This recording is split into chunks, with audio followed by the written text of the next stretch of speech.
And this is the problem, guys. So a very famous quote from Mark Twain here: it actually takes longer to write with clarity. And that famous quote there of Mark Twain: I didn't have time to write a short letter, so I wrote a long one instead. It's relatively easy for us to ramble on and fill pages with poor quality writing. It's actually harder to ensure that that writing is high quality and ultimately is actually going to be a little bit shorter.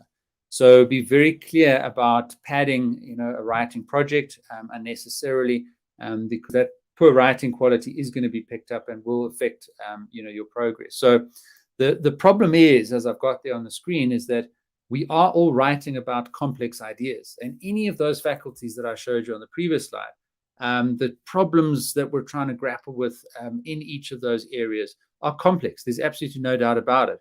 And at a BSc, MSc, and PhD level, you're working towards the pinnacle of our collective understanding of those fields as a species on this planet. And as we do more and more research, we develop more and more knowledge and understanding of how the world works. And then we have to translate that for society so that they can understand it and make sense of it.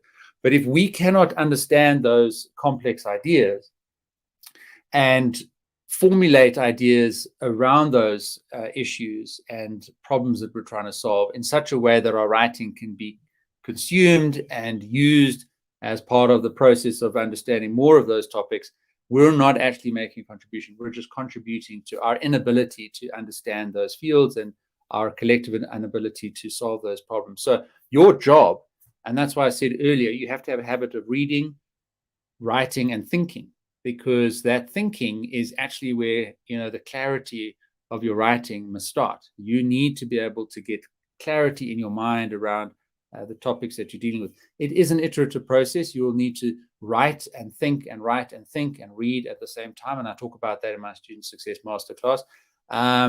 But the temptation is, and especially if we're rushed and we don't have time and we're late for our assignment and we're sitting up and we've missed the deadline, we tend to then densify our language because we create this false illusion that we are grappling with these complex topics. And so if our writing is complex, it must mean that we're also making progress in understanding those complex ideas ourselves.